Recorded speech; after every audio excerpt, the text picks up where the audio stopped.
안녕하세요. 임용선 목사가 주안에서 우리 사랑하는 성도들에게 문안 인사드립니다. 하나님의 크신 은혜와 사랑이 항상 우리 성도님들과 성도님의 가정에 넘쳐나시기를 주님의 이름으로 기원합니다. 네, 잘 아시는 것처럼 저는 지금 미국에 나와 있습니다. 그래도 이렇게 말씀의 묵상을 통해서 또 우리 성도님들과 함께 하나님의 은혜를 나눌 수 있게 되어서 너무 감사합니다. 사실 여기는 지금 제가 공부하던 트리니티 인터내셔널 유니버시티, 트리니티 신학교인데요. 제가 공부하는 자리에 와서 이렇게 또 말씀을 함께 우리 성도님과 나눌 수 있는 기회를 가지니까 너무 또 감개가 무량합니다. 과거에 이곳에서 공부하면서 말씀을 연구하였던 그 자리, 그곳에서 다시 우리 성도님들에게 하나님의 말씀의 은혜를 나누고자 합니다. 오늘 우리가 함께 나눌 하나님의 말씀은 레위기서 14장 1절로 9절입니다. 제가 우리 말씀을 함께 봉독하도록 하겠습니다. 여호와께서 모세에게 말씀하여 이르시되 나병 환자가 정결하게 되는 날의 규례는 이러하니 곧 그 사람을 제사장에게로 데려갈 것이요 제사장은 진영에서 나가 진찰할지니 그 환자에게 있던 나병 환부가 나았으면 제사장은 그 정결함을 받을 자를 위하여 명령하여 살아있는 정결한 새 2마리와 백향목과 홍색실과 우슬초를 가져오게 하고 제사장은 또 명령하여 그 새 하나는 흐르는 물 위 질그릇 안에서 잡게 하고 다른 새는 산채로 가져다가 백향목과 홍색실과 우슬초와 함께 가져다가 흐르는 물 위에서 잡은 새의 피를 찍어 나병에서 정결함을 받을 자에게 7번 뿌려 정하다 하고 그 살아있는 새는 들에 놓을지며 정결함을 받는 자는 그의 옷을 빨고 모든 털을 밀고 물로 몸을 씻을 것이라. 그리하면 정하리니 그 후에 진영에 들어올 것이나 자기 장막 밖에 이레를 머물 것이요 7째 날에 그는 모든 털을 밀되 머리털과 수염과 눈썹을 다 밀고 그의 옷을 빨고 몸을 물에 씻을 것이라. 그리하면 정하리라. 아멘. 네, 오늘은 피부병에 의한 이 부정의 정결이라는 말씀을 제목으로 오늘 본문을 함께 살펴보려고 합니다. 앞에서 13장에서는 피부병에 의한 부정의 진단을 다루었습니다. 이 피부병, 특히 이제 이 성경에서는 나병이라고 기록되어지는데 이 악성, 이 전염성이 강한 이 악성 피부병에 대한 진단을 이야기하는 건데 그것은 단순히 어떤 그 위생적인 문제가 아니라 하나의 영적인 문제다. 물론 이 병에 걸렸다고 해서 그 사람이 뭐 죄를 지었다거나 그런 뜻은 아니고요. 그러나 이제 뭔가 이 잘못되어진 거, 그러니까 거룩하고 온전하다라는 것은 거룩하고 정결하다라는 것은 이 완전함을 의미합니다. 그런데 이 피부가 이 변색이 된다거나 또는 괴사가 일어난다든지 하는 이런 그 악성 피부병이 나는 것은 그 온전하지 못한 상태가 되는 거죠. 그래서 꼭 그 사람이 죄를 지어서가 아니라 이렇게 뭔가 오염되어지고 잘못되어지는 그런 상태가 하나의 부정한 것으로 보는 겁니다. 그리고 이렇게 부정한 것이 또한 이게 전염이 되기 때문에 다른 공동체로부터 격리가 되어지고 또 성물과 성소에 접근할 수 없도록 이 제한이 되어 있었죠. 그리고 나서 이제 이 14장에서는 그렇게 부정하게 된 사람이 공동체로부터 격리되어지고 또 하나님 앞에 예배하는 자리에서 격려된 사람이 이제 그 피부병이 완전히 낫게 되었을 때 어떻게 다시 회복되어지는가라는 그 과정, 그 절차를 기록하고 있는 거죠. 그 오늘 봉독한 말씀 이제 1절로 9절까지만 봉독하였습니다만은 이제 32절까지 말씀을 함께 다루려고 하는데요. 이 봉독한 말씀 1절부터 9절까지는 이 정결의 확인 절차라고 할 수 있겠습니다. 즉, 이 부정하게 된, 그 발병하게 된 상태를 진단하는 것도 제사장의 몫인데, 이제 그것이 깨끗하게 나았는지 낫지 않았는지를 확인하고 이 정결 예식을 치르는 책임도 이 제사장에게 있는 거죠. 예, 그래서 1절부터 9절까지가 이 정결하게 된 것을, 치유하게 된 것을 이제 확인하는 과정이고, 그리고 나서 이제 10절부터 32절까지는 하나님 앞에 제사를 드리는 그런 내용으로 이렇게 두 장면으로 나눠서 보시면 좋을 것 같습니다. 먼저 그 정결하게 되는 그 확인, 진찰하는 과정인데, 이제 그 2절에서 보면은 나병 환자가 정결하게 되는 날의 규례는 이러하니 곧 그 사람 제사장에 데려갈 것이요. 제사장은 진영에 나가 진찰할지니 그 환자에게 있던 나병 환부가 나았으면, 3절에 그러니까 이 환부가 나았으면 그 나은 것을 확인하는 거죠. 그러니까 우리가 이 말씀 속에서 지금 이 나병 환자의 그 부정함을 다루면서 그 다음에 어떤 이게 종교적인 의식이 나오는데, 이 종교적인 의식이 어떤 그 마술적인, 즉 그 병을 치료하는 그런 의식이 아닙니다. 이방 종교에서처럼 뭔가 어떤 그 마술적인 힘을 빌어서 이 병을 치료하는 그런 방편이 아니고, 이 환부가 나았으면, 즉 하나님의 은혜로 그 병이 치유함을 얻은 다음에 그 정결함을 확인하는 과정이라는 것을 일단 기억할 필요가 있습니다. 자, 그래서 그 환부가 나은 것을 이제 보았으면은 그게 정말 나은 건지 낫지 않은 건지 그걸 확인하는 과정이죠. 그래서 4절에 있는 말씀대로 이 제사장은 그 사람을 위해서 이 정결한 새 2마리, 또 백향목, 홍색실, 우슬초를 가져오게 한다. 여기서 이제 새 2마리를 가져오게 합니다. 새 2마리를 가져와서 이제 한 마리는 5절에 보니까 한 마리는 흐르는 물 위에 질그릇에서 잡게 하고, 그 피가 이제 흘러 내려가게 하면서 그 흐르는 물에서 새를 한 마리를 잡습니다. 그리고 다른 새 한 마리는 산채로 가져다가 그 물 위에서 잡은 새의 피를 찍어서 그 정결함을 받은 자에게 7번 뿌린다고 했죠. 그러니까 7번이라고 하는 것은 성경에서 이제 완전한 숫자니까, 뿌려서 완전히 정결하게 되었다라는 것을 이제 확인하는 그런 작업이라고 할 수 있겠습니다. 그러니까 한 마리는 죽이고 그 피를 다른 한 마리로 잡아서 뿌리고, 그 다음에 이 새 한 마리는 이제 들로 날려보내는 겁니다. 들로 날려보내는데, 이게 어떤 의미가 있을까 이렇게 생각을 해보면요, 그 죽는 한 마리는 그 부정한 그 존재를 대신해서 죽는 거겠죠.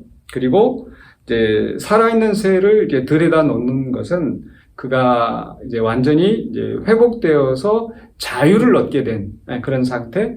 또 그 새가 들에 가서 이제 그 공동체 그 무리에 합류하는 것처럼, 이제 이 부정함으로 격리되었던 이 사람도 이제 자유롭게 되어지고 공동체에 합류하게 된다는 그런 의미가 있을 것 같습니다. 그래서 한편으로는 이 대속적인 죽음을 상징하는 새 한 마리의 죽음과, 또 하나는 이제 살아난 또 회복하게 된 그 새 한 마리를 우리가 상징을 하면서, 그리고 나서 이제 이 과정이 끝나는 게 아니라 몸에 있는 모든 털을 밀고 머리까지 다 미는 거죠.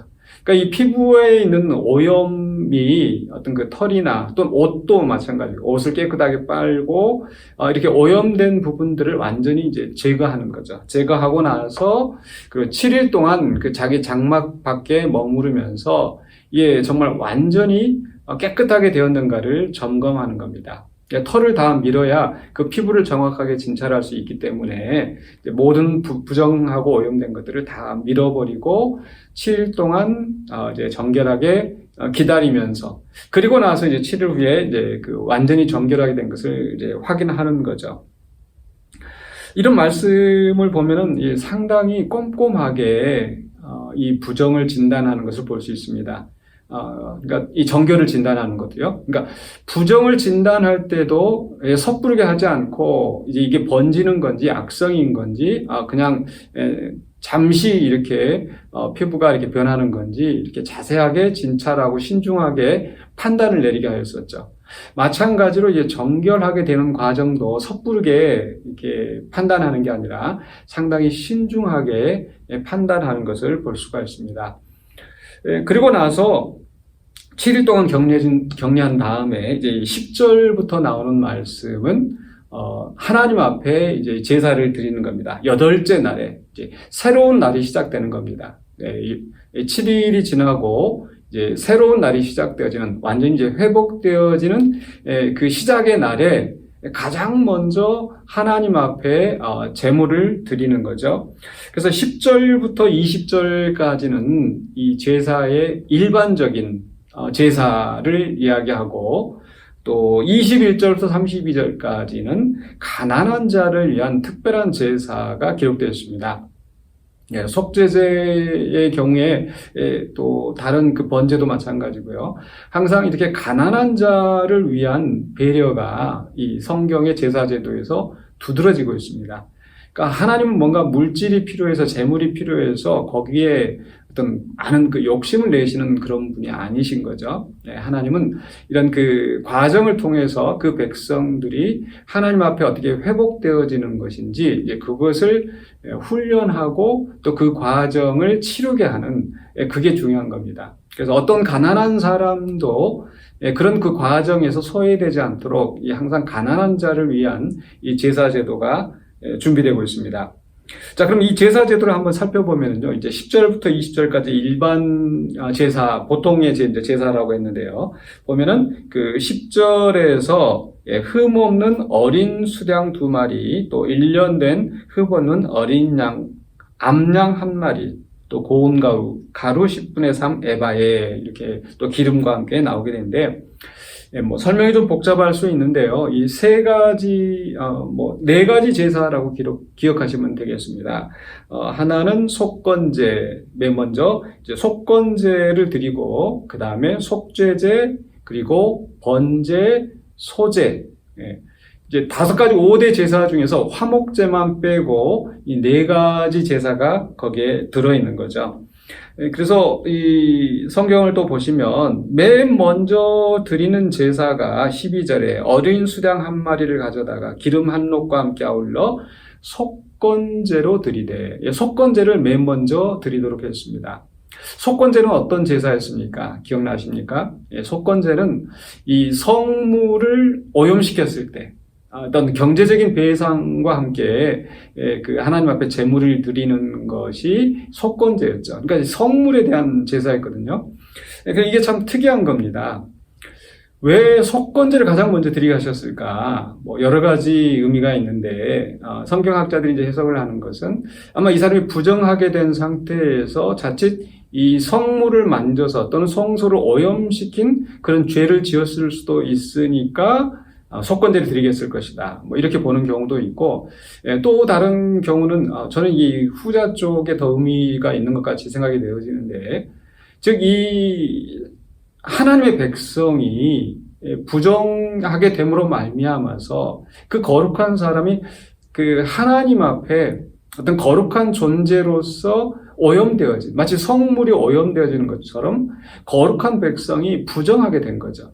그래서 그 부정하게 된 사람이 다시 속건제를 드림으로써 하나님 앞에 이제 거룩한 백성으로 서게 된다는, 그러니까 거룩한 성물, 이게 성물을 거룩하게 하는 것처럼 그 사람 자체를 하나님의 거룩한 백성으로서 다시 이제 새롭게 하는, 그런 의미가 있습니다. 그래서 이 속건제를 드리는 것도, 이 부정하게 된 사람을 다시 속건제를 드리는 것도 굉장히 중요한 의미가 있는 것 같습니다.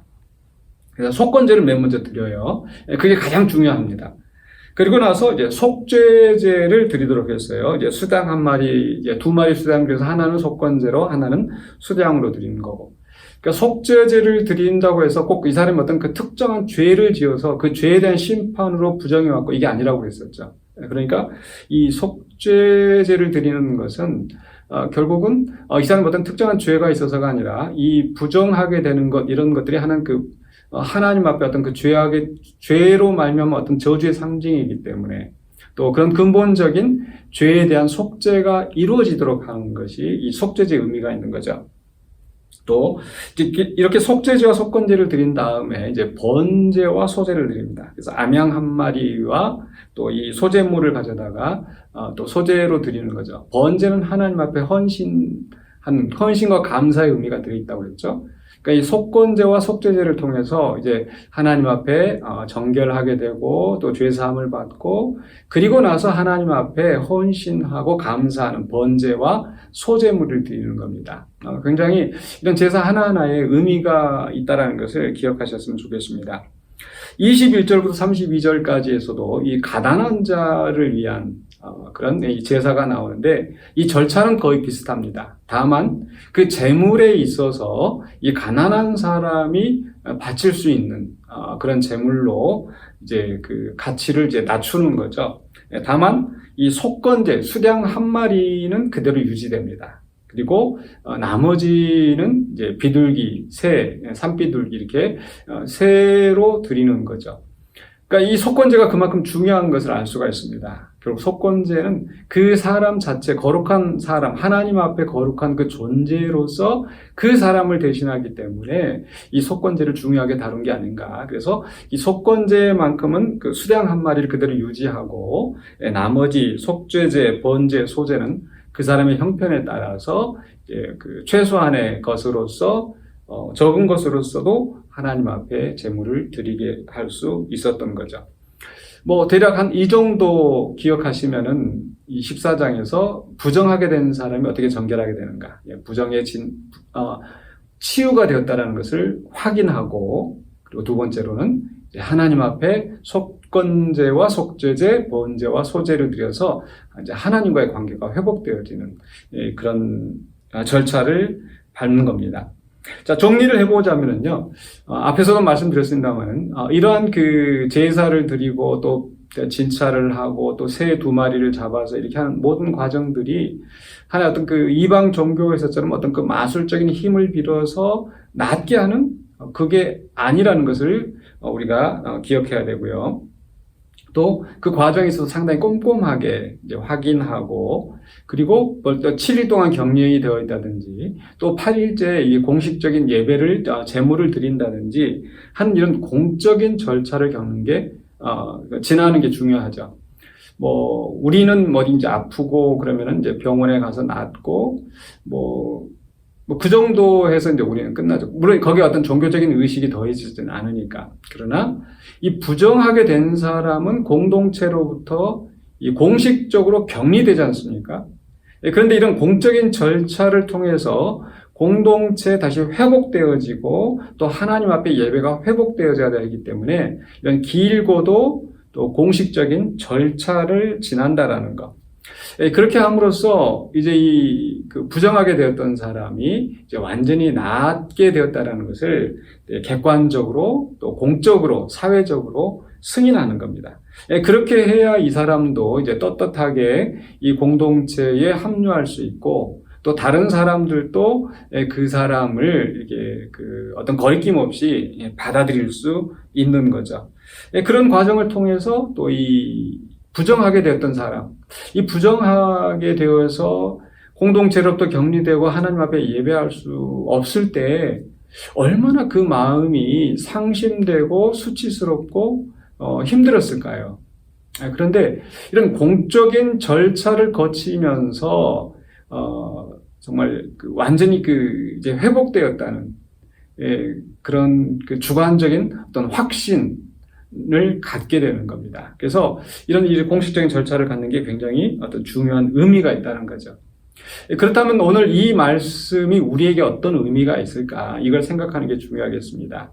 우리가 지난번에 부정에 대한 진단을 얘기할 때도 이런 것을 우리가 참고해서 우리가 부정하다, 부정하지 않다, 이거 결정하는 게 아니지 않습니까? 마찬가지로 이렇게 정결하게 되는 과정도 우리가 그것을 그 문자 그대로 따라가지는 않습니다. 그런데 여기서 이제 중요한 신학적인 교훈이 있다는 것을 우리가 정리해 보려고 하는데요. 이 첫 번째로는 바로 우리 자신에 대한 성찰입니다. 바로 우리는 언제든지 부정해질 수 있는, 또는 근본적으로 우리가 부정한 존재라는 것, 또 이 부정하게 되는 이런 이 환경 속에 있다는 것을 우리가 기억해야 되겠습니다. 그래서 우리는 하나님 앞에 나아가기 위해서 또 치유함과 부정으로부터 치유함, 정결하게 되는 이런 과정이 필요하고, 그래서 두 번째로는 바로 그 부정을 치유하시는 분이 바로 우리 예수 그리스도라는 것. 그래서 신약 성경에서 예수님께서 이 나병 환자를 고치시는 장면을 참 중요하게 다루고 있습니다. 또 나병 환자의 집에 일부러 들어가신다든지 또 만져서 낫게 하신다든지 이런 과정을 통해서 이 예수님은 정말 특별하신 분이시고 정말 우리의 모든 부정을 깨끗하게 하시는 분이시라는 것을 우리에게 말씀하고 있습니다. 그래서 첫 번째로는 우리는 하나님 앞에 부정한 존재라는 것. 두 번째로는 바로 예수 그리스도 안에서 우리가 정결하게 되어지고 그러므로 우리가 완전하신 하나님 앞에 거룩하신 하나님 앞에 나아갈 수 있다는 거죠. 세 번째로는요. 바로 이런 게 부정에서 정결하게 되는 그런 과정에서 공식적인 예배가 있었던 것처럼 공식적인 제사가 있었던 것처럼요. 우리가 이 공적인 예배가 얼마나 중요한가를 생각해 보는 겁니다. 우리가 또 지금 코로나 상황 때문에 우리가 예배 자리에 함께하지 못하고 또 개인적으로 이렇게 예배할 때가 많이 있었고 그러다 보니까 이제 그렇게 이 공적인 예배, 공예배에 함께 참여하는 게 좀 등한시되지 않았나 하는 그런 아쉬움이 있습니다. 그러나 우리는 이런 공적인 자리에서 또 성도들과 함께 격리되지 않고 코로나 걸렸으면 격리해야 되겠죠, 일주일 동안. 그러나 그게 이제 나아졌을 때 또 함께 나와서 성도들과 함께 하나님 앞에 예배하는 공적인 예배가 중요하고 또 그 예배할 때에 우리가 그냥 예배 자리에 참여하는 것이 중요한 게 아니라 참여하는 게 의미가 있는 게 아니라 그 공적인 예배에서 정말 나의 죄를 하나님 앞에 자복하고 또 하나님 앞에 그 사죄의 기도를 올리면서 또 죄사함을 받는 그런 시간을 또 이 예배 시간을 통해서 경험하고 또 말씀으로 또 깨우침을 받고 새롭게 되는 변화되는 그래서 새 힘을 얻고 또 새로운 삶을 이제 시작하는 그런 공적인 예배의 중요성을 우리가 결코 놓치지 않아야 되겠습니다. 마지막으로 이 공적인 예배가 이 수직적인 관계에 대한 내용이라고 한다면 네 번째는 이 수평적인 관계의 중요성입니다. 즉 우리는 이 거룩한 공동체이기 때문에 우리 자신들의 부정함으로 말미암아 이 공동체를 오염시킬 수가 있는데 그럴 때는 이 공동체로부터 또 격리되어지고 그렇지만은 또 이 부정함이 정결하게 되었을 때 또 우리의 죄 사함을 받고 하나님 앞에 나와서 공동체로 연합하는 것. 즉 부정한 사람이 격리되었다가 이 과정을 마치고 나서 다시 공동체와 온전히 연합되어지는 것처럼 우리 성도들도 함께 연합되어지는 그런 수평적인 관계가 중요하다는 것을 우리가 깊이 생각해야 되겠죠.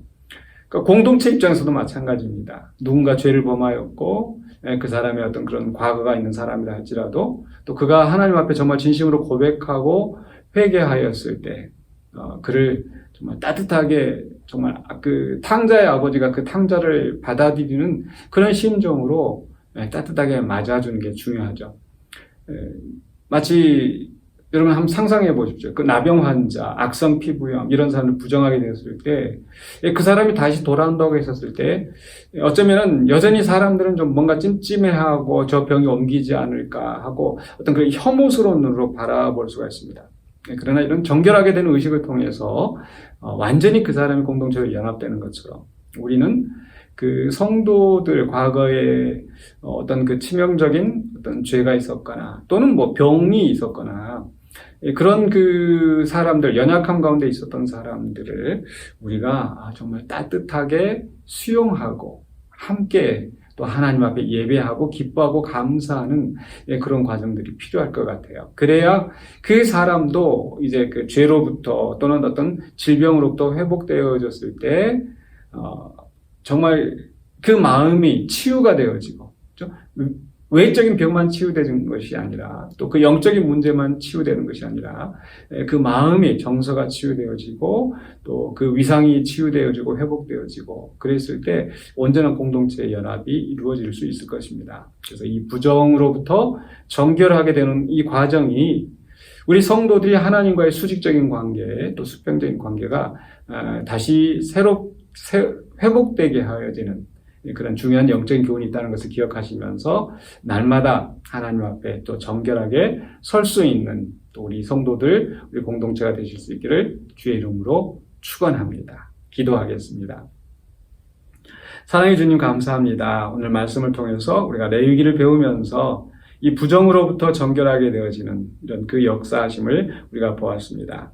하나님, 우리가 부정한 존재인 것을 고백합니다. 이사야가 하나님을 배울 때에 부정하다, 화로다, 나여 망하게 되었다 탄식하는 것처럼 우리가 우리의 부정함을 바로 볼 수 있도록 도와주시옵소서. 또 우리의 부정함을 치유하시고 회복하게 하시는 예수 그리스도의 은혜를 인하여 감사드리며 담대하게 그리스도의 은혜 안에서 주님 앞에 나아갑니다. 하나님 또한 그러나 우리의 삶 속에서 때로 우리의 짓는 죄로 말미암아서 부정하게 되었다 할지라도 우리를 용서하시는 그 그리스도의 은혜와 하나님의 사랑 안에서 다시금 새롭게 우리의 죄를 고백하고 하나님께 나아가 공동체와 온전히 연합하고 하나님과의 교제를 회복하게 되어지는 우리의 삶이 되게 하여 주시옵소서. 또한 우리 주변에 질병으로 인하여 고통당하는 형제 자매들을 우리가 외면하지 않게 해주시고 그들을 위하여서 함께 기도하고 또 그들이 정말 치유되고 회복되어졌을 때 하나님께 영광 돌리며 또 주께 감사하는 우리 온 공동체가 되게 하여 주시옵소서. 예수 그리스도 이름으로 기도하옵나이다. 아멘.